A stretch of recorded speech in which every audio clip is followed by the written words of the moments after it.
Perkenalkan, nama saya Lisbeth Novinda.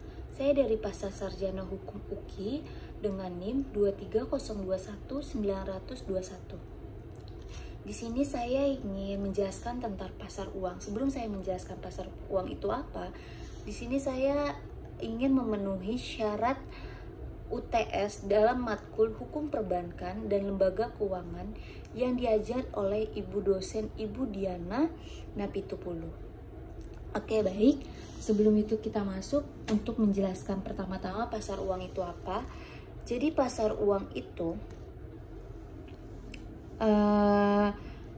sistem yang berhubungan dengan kegiatan perdagangan, pinjam-meminjam, atau pendanaan berjangka pendek sampai dengan 1 tahun dalam mata uang kuliah dan valuta asing yang berperan dalam transaksi kebijakan moneter, pencapaian stabilitas sistem keuangan, dan kelancaran dalam pembayaran. Jadi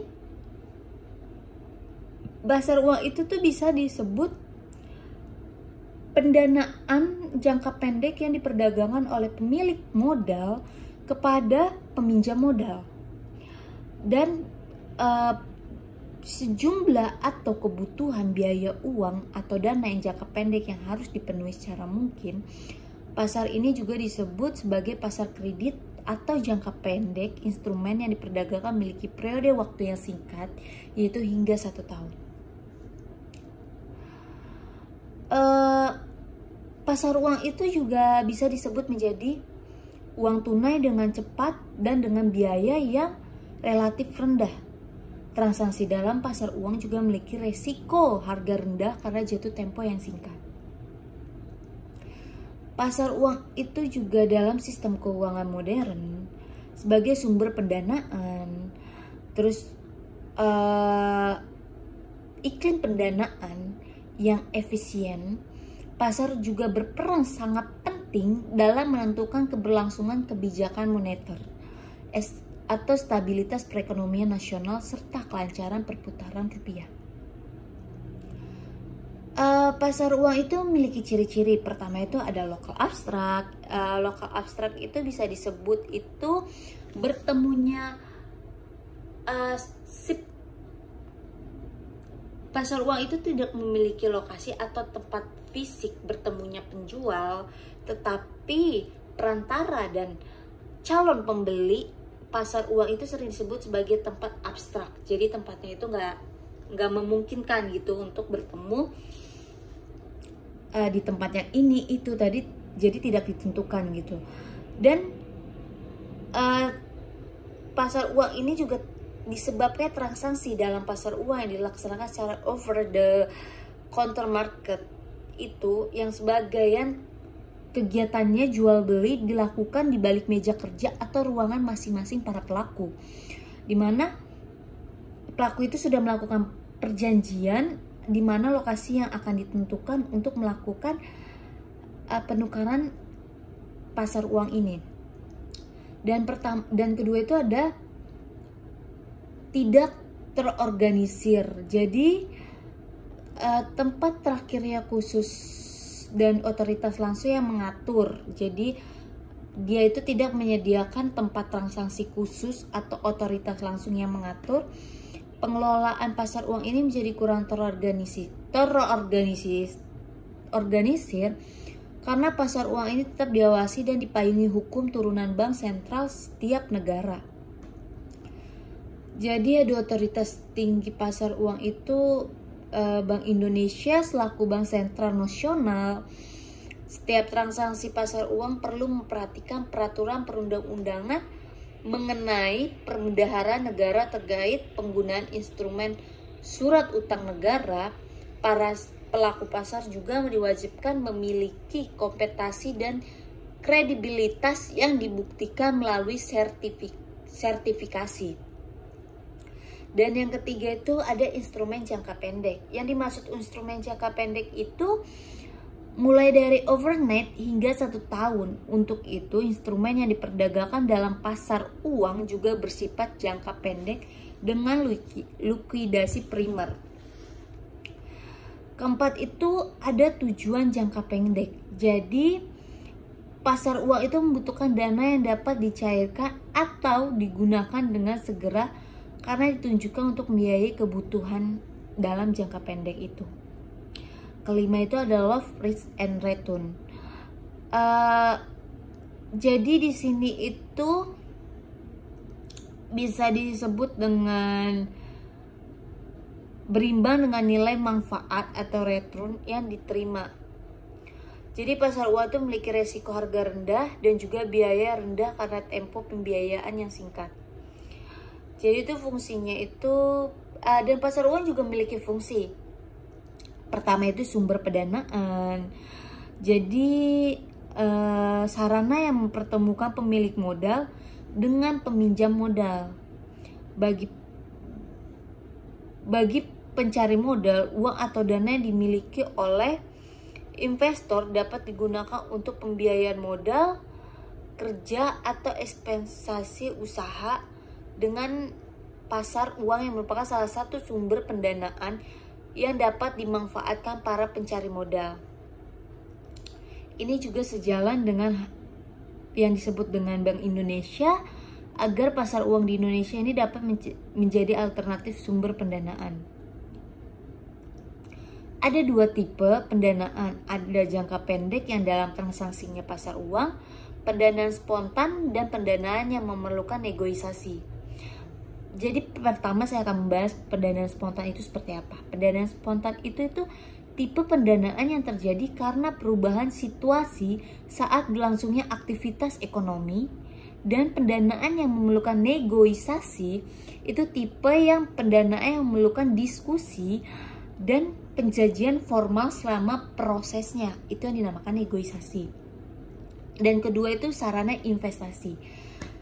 Jadi menyalurkan dana yang dimiliki dalam pasar uang sehingga untuk dapat berputar bahkan memperoleh keuntungan di kemudian hari itu, kegiatan ini disebut juga investasi. Yang ketiga itu ada melibatkan partisipasi masyarakat. Jadi adanya pasar uang itu masyarakat bisa menempatkan kelebihan dana yang dimiliki melalui penjual surat-surat berharga berjangka pendek. Surat berharga jangka pendek ini terbitkan oleh pemerintah guna memperoleh tambahan modal yang mendukung pembangunan negara. Seperti salah satunya itu upaya pemerintah melibatkan peran masyarakat dalam pembangunan negara sebagai penanaman modal atau investor.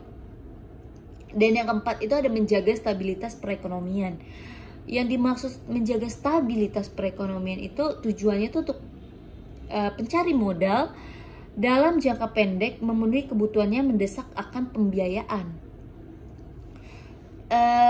Perusahaan maupun perorangan jika kebutuhan itu tidak terpenuhi. Pendapatan sebuah perusahaan bisa saja terganggu bahkan mengalami pailit. Angka pengangguran pun tak dapat dihindarkan dan berimbas pada defisit pertumbuhan ekonomi. Dan yang kelima itu menjadi fasilitator dan mediator. Pasar uang mempertemukan antara pihak yang memiliki kelebihan dana atau investor atau pemilik modal dengan pihak yang membutuhkan dana, pinjaman, atau pencari modal. Ini pasar uang ini menjalankan fungsi sebagai fasilitator yang menjembatani penyaluran dana dari pemilik modal kepada si peminjam modal. Nah, itu ada beberapa fungsinya.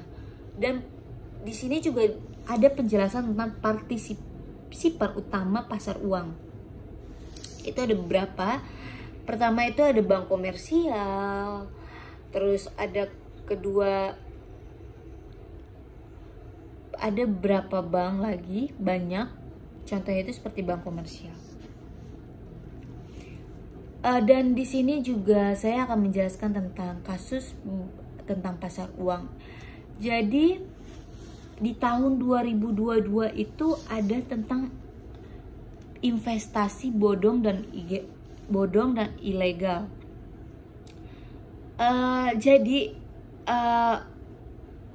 investasi bodong dan ilegal itu terjadi pada tahun 2022 kerugian yang ada di Indonesia itu bisa mencapai 123 triliun dengan kerugian sebesar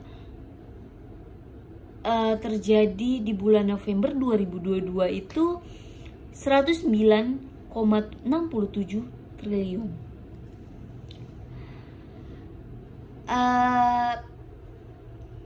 Jadi di situ Tongan Tobing dalam sosialisasinya itu dalam investasi dan pinjol ilegal, dia membahas tentang sejumlah kasus utama yang tahun lalu yang menghebohkan publik, termasuk kasus investasi bodong robot seperti bodong robot trading dan penipuan judi berkedok investasi atau binary option seperti yang dilakukan oleh Indra Kents dan Doni Salmanan itu pada tahun 2022. Contohnya itu seperti Indra Kents itu divonis 10 tahun penjara oleh PN Tangerang, sedangkan Doni Salmaan itu divonis dengan 4 tahun oleh PN Bandung dan jauh di bawah tuntunan 13 tahun penjara di JPU. Keduanya mengajukan banding. Itu contoh kasusnya seperti itu. Dan ada juga kasus tentang penipuan Indosuria tahun Indosuria itu penipuannya 106 triliun dengan simpan pinjam. Masyarakat itu geger karena penggelapan dananya mencapai 106 triliun dan kasus ini ditutup secara tidak jelas karena kasus ini tuh masih menggantung di Indosuria ini. Yang mungkin saya baca di berita,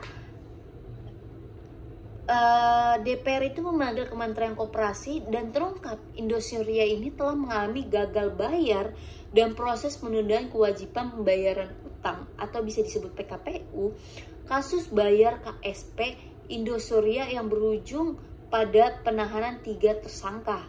Ketiganya ini dari penahanan pada pertengahan tahun lalu karena masa penahanan 120 hari sudah kadaluarsa. Ketua KSP Indosuria, Cipta Henry Surya dan Head Admin Indosuria, Jun Indri saat ini masih berstatus tersangka dan kasusnya masih berlanjut hingga sekarang. Oke, sekian dari saya tentang penjelasan pasar uang itu apa dan kasus-kasusnya itu seperti apa. Terima kasih, sekian dari saya.